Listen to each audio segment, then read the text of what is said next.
Hello and welcome back to Keep Your Daydream. We are Mark and Trish and we are bringing you an educational video today. An educational video? This is an educational video. An educational video.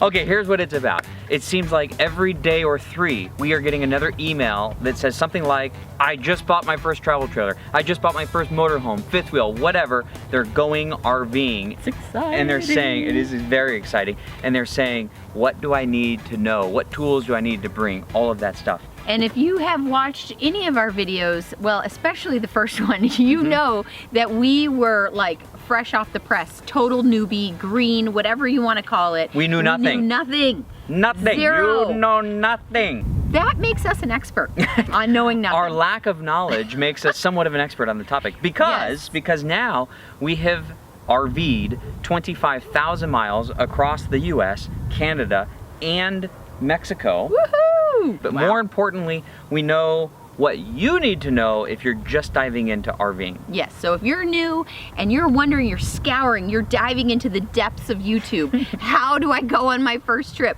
We're here to break it down. So let's do this. The top 10 things you need to know as an RV newbie.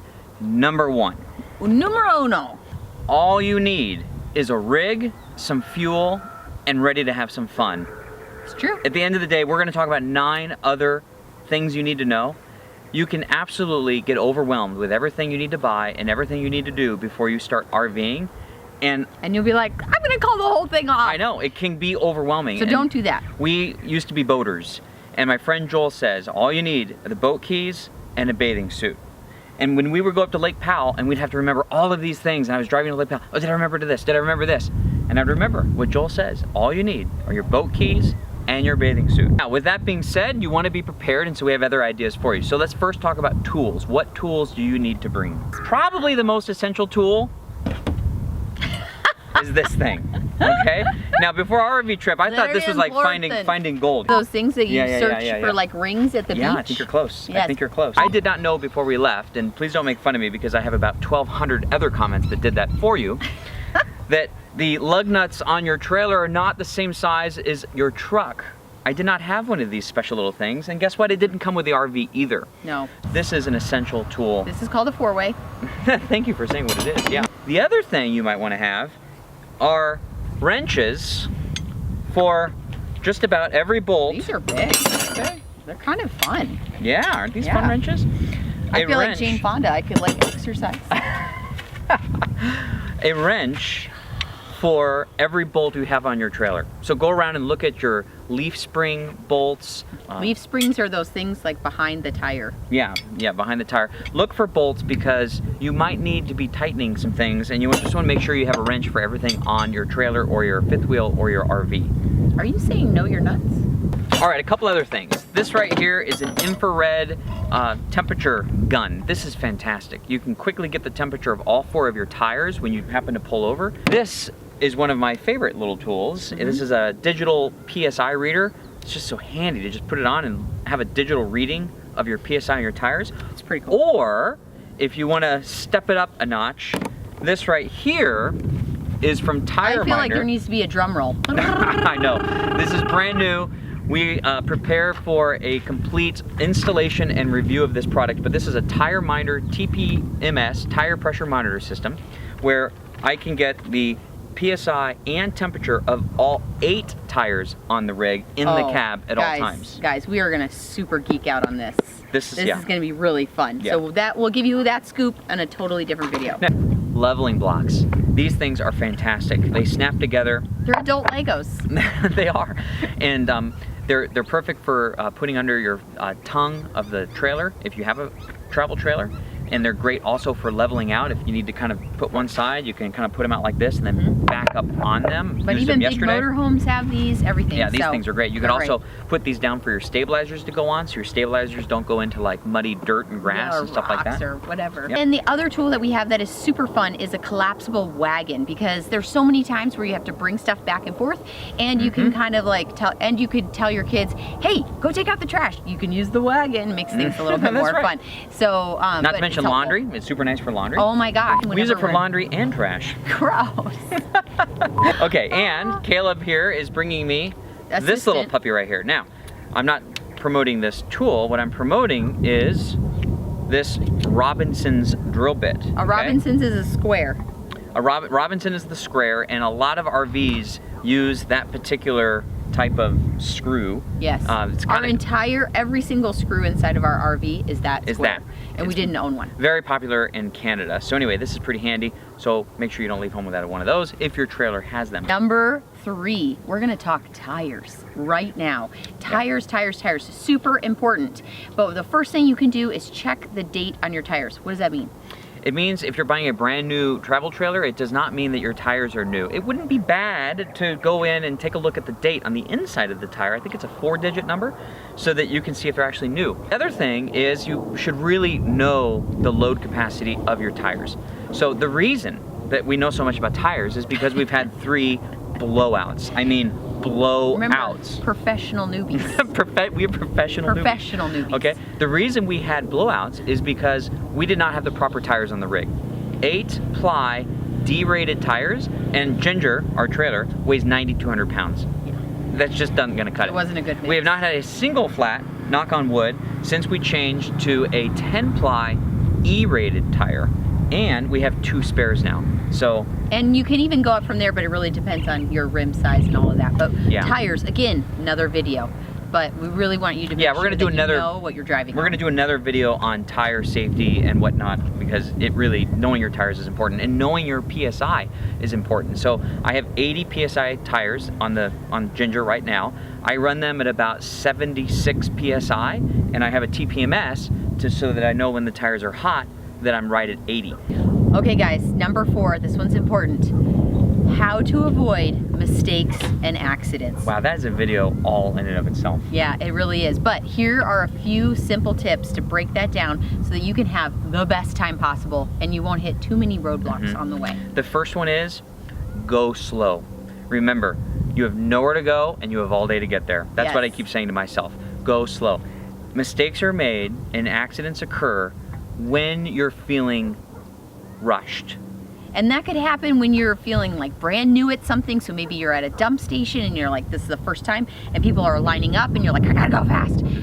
Don't worry about it. You're just gonna go through the system and get it done right. It could happen if checkout is at 11 o'clock and you know that an RVer is waiting for your site, and so you're going a little bit faster than normal. The important thing here is to know that you're not actually in a hurry. When I have been in a situation where I was trying to hurry and do things fast, A, I was not doing it any faster than if I was taking my time, and B, that's when the mistakes have happened. So you can check out the episode where we completely ripped off our awning out of New York.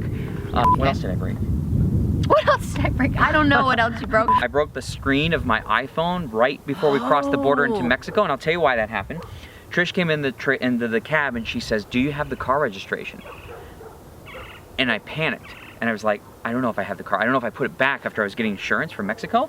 And in that moment, I went from a calm state to a hurried rush state. Hyper state. And so I don't want to know. And I immediately wanted to check. So I got right up and out of the truck. My phone was in my lap and it crashed down on the ground. That's a perfect example of the fact that I was not in a hurry. So hurrying makes you hyper, and it usually costs you money.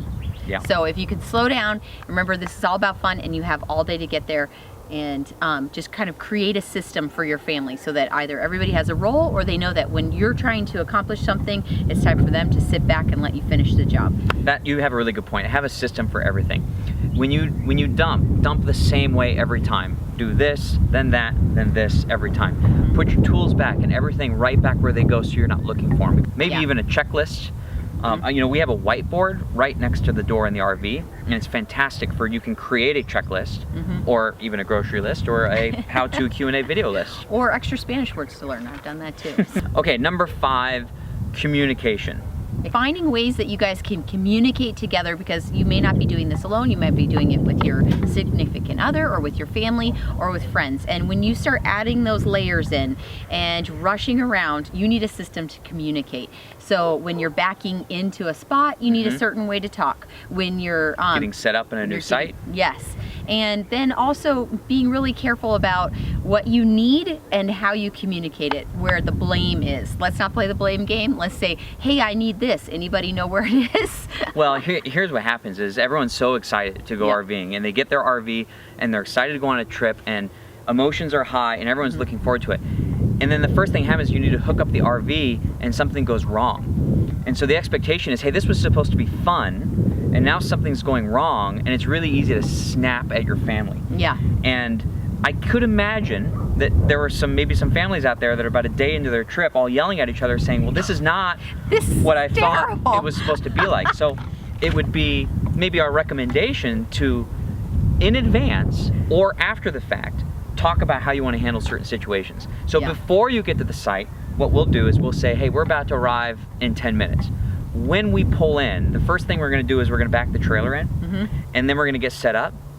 And after we're set up, I'm going to pull the bikes down. A lot of times our kids will stay in the car until we're completely backed in. That's my preference. Yeah. Is the kids stay in the car, then we back in. We're communicating either visually or vocally through radios. Yeah. Now, it's not always going to work, but at least we have a system. And I think that for the person who's doing the towing, the hooking up, everything, I mean, if you're the companion to that person, it's what do you need? How can I help you? Or if you just need to like chill out and sit back, because that's a lot of responsibility. And I know that, you know, if Mark is backing into something, or when we pulled out in New York and he hit the tree with the awning, I would have done the same thing in the same situation. So I have to be really careful about, hey, how can I help? And let's just get through this situation. I mean, a lot of times when people are communicating, they go, well, how could that have happened? Or how could you have done that? If you can talk about it in advance, or if things didn't go right, don't talk about it then. Talk about it. Give yourself a second. Yeah, give yourself a second. Let it go. Take a deep breath. Wait until happy hour or breakfast, and then say, hey, remember yesterday when I was backing in? Can I tell you how we should do that, or what I suggest next time? Yes. Go a lot better. Go better for your marriage and your kids. Okay. Number 6, know your measurements. Okay, what does that mean? It means know how high your trailer is. Super important. Yes. That number, until it's ingrained in your head, which ours is 10.4, but it's 10 feet 4 inches. Until it's ingrained in your head, it wouldn't even be a bad idea to write it down and put it in your cab, because when you're on the East Coast and you're barreling toward a tunnel and you look up and that tunnel says 9.2 from experience, and you go, close your eyes, and then somehow it's not good. All right, I don't even know how that happened. It wasn't 9.2, but the sign said 9.2. Well, I think it was because we were in the middle of the tunnel. All I know is we potentially were a statistic, and it was going to be bad news. It was bad news. Okay, number 2, know the entire length. We're 53 feet from the bumper to from the front bumper of the truck to the back bumper of the trailer.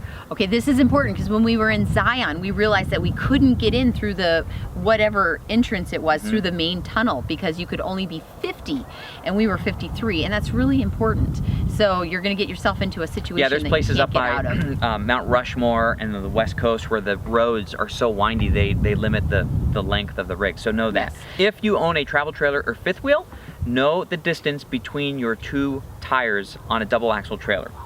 This space right here. We're gonna get into this. I'm visual aid right here. Yes.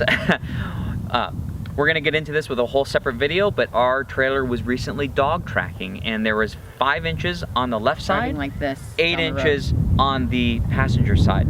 That is a problem. Huge. It's a big problem. It means that the tires on the front are going to become bald. It means the tires on the front right are going to get hot, which they were. But there was a huge underlying problem. It's the same way with your health, right? You get symptoms for a reason. It was a missing, to give you a little clue, it was a missing center pin that has been since resolved, and we're going to get into a video on that. Yes. Okay, number 7, we are going to talk about boondocking. Now, if you are brand new to this whole idea, you're going to be going from one place to the next, and some convenient location like a Walmart. Ooh, Walmart Resort. Love Walmart those. Resort. Love or those. a Cabela's will appear. Oh, hey, that's like 5 stars. Oh, that's amazing. So, and you might be like, okay, that's super weird and random. I'm spending the night in a parking lot.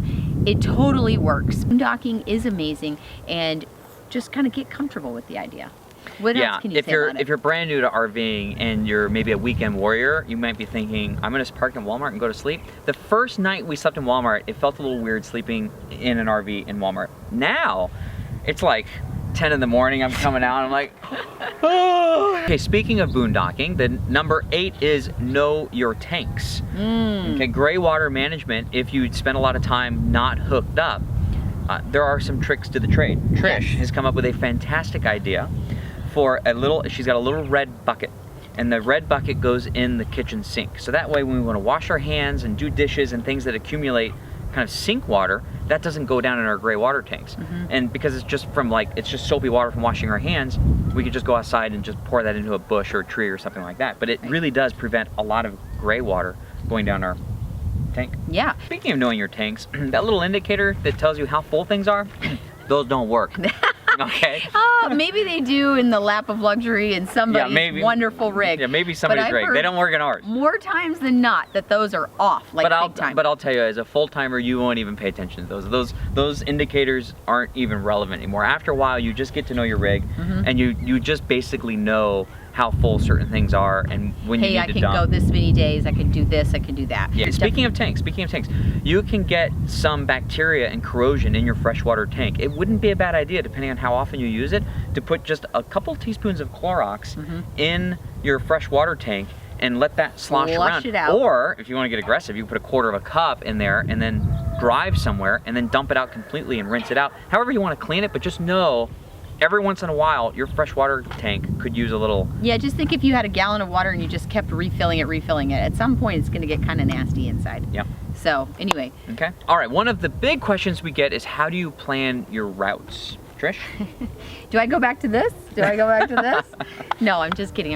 No, she's not. I'm kind of maybe a little. Okay, so for our route planning, we figure out the big destinations first, and then we fill in the blanks. But what this does for you is that if there's some place that you absolutely have to see, you make sure you get reservations. If there's some place that's high traffic, like when we went to Maine, we knew we were not going to get waterfront unless we got our little act together and put a deposit on. If you're going someplace in the West Coast, you might need to get on it. However, if you leave a little wiggle room, a little noodling around, what you're going to do is you're going to learn along the way, because RVers are awesome and they have so much to teach you. So if you ask a few questions, you're going to learn about the immediate area, you're going to learn about really great trips, and you won't be totally locked into every single step on the way. So it leaves some flexibility so you could have a little fun and figure out something new, like Devil's Den. That's how we found that in Florida. And we didn't have any plans and we didn't have any reservations, so we just popped over there and then we found out Devil's Den was like $24 a night parking, so then we stayed the night. Yeah, so it all kind of